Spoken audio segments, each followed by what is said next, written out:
Olá, tudo bom? Hoje eu vou falar para você sobre a albumina, um suplemento de proteína muito popular, muito utilizado, até mesmo por conta do custo, né? Que ele acaba sendo mais barato que o whey protein muitas vezes. Eu vou te falar, inclusive, como ele se compara ao whey protein, se é uma boa opção se você está querendo ganhar massa muscular e como é que interfere essa parte do intestino, dos gases, como minimizar esses efeitos que incomodam muitas pessoas. Você vai adorar, fica até o final que você não vai querer perder. Se você adora dica de nutrição e saúde de boa forma, você vai amar o canal. Aproveita, se inscreve, lembra de ativar o sininho para receber as notificações. Eu tenho vídeo novo todos os dias, você vai amar com certeza.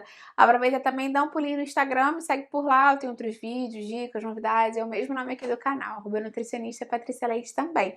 Vamos começar a falar mais então dessa questão da albumina, né, desse suplemento. Me conta aqui embaixo se você utiliza algum tipo de suplemento de proteína no dia a dia, com qual finalidade e qual é o suplemento. É albumina, é whey, é proteína de ervilha, é glutamina, o que que é? Vou adorar ver o seu comentário. Então, a albumina, na verdade, como eu te falei, nele é um suplemento de proteína. Ela serve para complementar as necessidades proteicas do dia a dia e ela vem da clara do ovo, daquela parte branquinha, transparente, né, do ovo. É basicamente aquilo ali em pó. Então, um dos pontos muito interessantes da albumina é que ela não tem lactose, não tem proteína do leite, então acaba sendo uma proteína indicada para muitas pessoas que têm algum tipo de alergia ou intolerância ao leite e que não vão consumir o whey protein, mesmo que seja idolizado, isolado, porque às vezes a pessoa tem alergia à proteína do leite, não adianta. Então, não é só uma intolerância à lactose. Então, a albumina pode entrar como um bom substituto nesses casos. Além disso, outro grande benefício da albumina é a questão do valor biológico dela, né? Por muitos anos, ela foi o nosso padrão ouro, né? O nosso 100. Depois veio o whey protein, que tá acima, né? Tem whey protein que chega até 150 de valor biológico de proteína. Mas mesmo assim, a albumina é um valor biológico muito interessante, com uma boa digestibilidade, no sentido de que a proteína presente ali você consegue digerir, quebrar e absorver, e ela contém todos os aminoácidos essenciais, o que é bem interessante para a construção muscular. Então, um dos benefícios dela com certeza vai estar relacionado ao aumento da massa muscular. Os aminoácidos ali bons, né, com alto valor biológico presente na albumina aumentam essa questão da regeneração muscular e aumenta a hipertrofia. Mas, para isso, você tem que treinar. Não adianta você tomar albumina e ficar sentado vendo TV, série e tudo mais, jogando no celular, sei lá o quê. Tem que fazer o treino de força para você ter aquele rompimento dos tecidos musculares mesmo, né, das fibras musculares. E depois você toma proteína para você ter recuperação. E a proteína seria a fonte de albumina nesse caso. Um detalhe bem interessante da albumina também é que ela aumenta muito a sensação de saciedade. Como ela vem da clara do ovo e ela é proteína pura, ela confere uma saciedade bem precoce e prolongada. Então é uma excelente opção se você busca, né, nas pequenas refeições, no café da manhã, no lanche da tarde, uma fonte de proteína para te dar mais saciedade e evitar ficar beliscando. Como a albumina é proteína pura, ela ajuda no fortalecimento do sistema imunológico. Então acaba sendo uma excelente adição se você quer acrescentar mais proteína no dia a dia para fortalecer o seu sistema imunológico e aumentar as suas defesas naturais do corpo. A albumina também pode ajudar na perda de peso, porque como ela tem a proteína que aumenta a saciedade, ela ajuda também a melhorar o índice glicêmico, né, pela digestibilidade mais lenta dela. Ela normalmente tem pouca caloria por porção, é proteína pura, aquilo ali.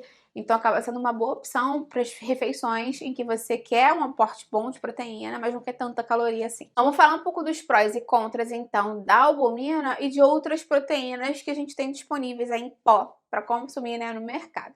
Então, uma das grandes vantagens da albumina, com certeza, é o preço. Ela é uma proteína muito mais acessível do que muitos tipos de whey protein que tem por aí.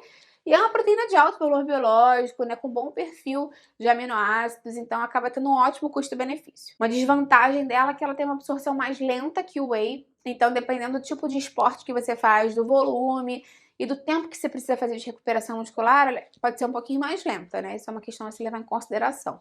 Principalmente se você já está acostumado a utilizar o whey hidrolisado ou até mesmo o whey isolado, é bem diferente em termos de absorção. Para a grande maioria das pessoas, não vai mudar nada mesmo. O importante é que você tenha a proteína ali numa quantidade interessante, mas esses minutos a mais, se você não é um atleta de ponta, não vão fazer muita diferença. O que talvez faça diferença é justamente a questão da digestibilidade da produção de gases, como ela fica mais tempo ali, e ela pode, enfim, né, fermentar mais e pode formar mais gases do que o whey protein para algumas pessoas. Já o whey protein tem uma absorção mais rápida, ele é concentrado em proteínas, né? Ele também é proteína pura, de alto valor biológico, contém também os aminoácidos de cadeia ramificada, que acaba que é um né, um benefício extra ali que a gente tem. Claro que o contra é que ele é mais caro do que a albumina e também pode causar algum problema de digestibilidade de algumas pessoas. Tem pessoas que consomem whey e também podem ter gases, flatulência, distensão abdominal, isso varia muito de pessoa para pessoa. A caseína é um outro tipo de proteína do leite, que não é o whey, né, que é a parte da massa do leite, digamos assim. Ela tem uma absorção bem mais lenta e normalmente ela é utilizada durante a noite para você ter uma infusão gradual de aminoácidos na corrente sanguínea para construção muscular. Então, é uma outra visão, uma outra necessidade quando você precisa de uma infusão mais gradual.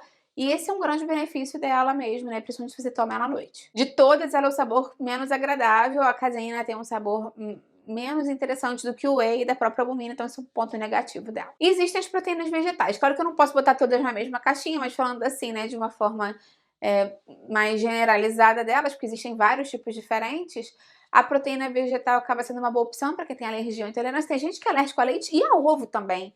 É boa para os veganos e ela acaba sendo uma opção interessante também em termos de preço, muitas vezes ela é mais em conta. E existem uns blends de proteína vegetais que oferecem todos os aminoácidos essenciais. Isso é um ponto importante, porque normalmente as proteínas vegetais não tem o aminograma completo, então é importante prestar atenção nisso. O lado contra é que normalmente ela tem proporcionalmente menos proteína do que essas outras que eu citei, a albumina, o whey e a própria caseína. Ponto importante para ressaltar é que a dissolução da albumina é um pouco pior do que a do whey protein. Se você já tomou os dois, você já viu que você fica ali no copo, batendo aquela colher, tentando dissolver mais, ficam uns grumos, isso às vezes é meio chato. Se você tiver aqueles negocinhos que rodam, sabe? Aqueles mini mixerzinhos que você compra aí em lojinha, bem baratinho, bota uma pilha, ele mexe, já ajuda bastante a dissolver. E lembra sempre que com água mais fresquinha ou em temperatura ambiente, água quente às vezes piora a dissolução da albumina. Existem algumas pessoas que reclamam muito dos gases quando começam a comer albumina, né? Consumir proteína de albumina, o suplemento de albumina. Isso se deve a algumas questões específicas. Primeiro, porque tem algumas pessoas que têm mais dificuldade em digerir a proteína do ovo mesmo, uma certa intolerância a ela, e aí isso pode fazer com que você tenha uma maior dificuldade na digestibilidade, que ela fique ali mais tempo fermentando e produza mais gases. Como eu te falei, a digestão dela é mais lenta, então ela acaba ficando mais tempo ali do que um whey ficaria, o que também predispõe um pouquinho essa situação. E também tem a ver com a quantidade, né? Porque tem gente que precisa consumir uma grande quantidade de proteína do dia e quer depender muito do suplemento. Lembra que o ideal mesmo é que ele entre de uma forma pontual, no pré-treino, no pós-treino principalmente, ou antes de dormir, mas que não fique substituindo todas as refeições pelos suplementos, porque isso pode piorar um pouco essa questão da flora intestinal mesmo, ou até mesmo essa questão de muita proteína no horário do dia, e aí fica lá fermentando muito tempo. Então, o ideal mesmo é que você fracione ao longo do dia em doses ok, né, normais. O ideal para você não ter aquelas distensões abdominais, que às vezes até dor, né, gases e tudo mais, é que você faça uma ingestão gradual, né? Que você comece a tomar de forma gradual, começa de repente com uma medida ou uma colher de sopa, vai aumentando gradualmente para você dar tempo para o seu intestino se adaptar aqui. Lembra também de tomar bastante água ao longo do dia, mesmo que você consuma outro tipo de proteína como whey, caseína, proteína de ervilha, proteína vegetal. Sempre que a gente consome mais proteína, tem que hidratar bem o nosso corpo para o trânsito intestinal funcionar legal. Essa questão dos gases pode acontecer em algumas pessoas, mas principalmente não é só que as pessoas vão necessariamente produzir mais gases. Às vezes o que muda é o cheiro dos gases, porque como a proteína tem esses compostos sulfúricos, né, a albumina, ela pode mudar o cheiro dos gases. Então, às vezes a pessoa já até liberava gases no dia a dia, mas mais inodoros. E quando começa a consumir a albumina, fica com aquele cheiro de ovo mesmo, que é bem forte, e a pessoa pensa, estou com mais gases. Não tá, o cheiro que mudou. Claro que isso pode ser muito desconfortável para as pessoas, né? Principalmente aquelas pessoas que liberam os gases assim em ambiente público. Não faça isso, vá ao banheiro para fazer isso. Enfim, né? Tentar melhorar essa questão da liberação dos gases. Uma coisa que muitas vezes pode ajudar é o gengibre mesmo, a erva doce. Eu tenho vídeos aqui no canal falando de remédios caseiros para ajudar a diminuir os gases. Por que a gente produz tantos gases? O que altera o cheiro dos gases? Eu vou deixar isso aqui embaixo na descrição para você. Como outros suplementos, eu sempre falo que é importantíssimo que na hora de comprar você observe o rótulo. uma albumina de boa qualidade deve ser basicamente só albumina. Às vezes tem um pouquinho de cacau, tem um edulcorante, tem algum flavorizante, mas se você quiser comprar uma 100% albumina, você vai ter mais controle da sua alimentação. Só toma cuidado mesmo se não tem maltodextrina, açúcar, algum outro tipo de suplemento ou alimento que mude o perfil nutricional, né? Que deixe de ser um suplemento de proteína para ser um suplemento hipercalórico, por exemplo. Até tenho vídeos aqui no canal falando mais sobre isso, vou deixar aqui embaixo na descrição pra você. Me conta aqui embaixo então se você toma, já tomou, vai tomar albumina, que tipo de proteína você consome no dia a dia ou você fica só na alimentação. Eu vou adorar ver o seu comentário, lembre de deixar curtida no vídeo, que isso me ajuda muito, e compartilha com quem vai gostar, com quem precisa. Vamos juntos ampliar essa corrente do bem, que é isso que eu quero aqui com o canal. Até a próxima, tchau, tchau!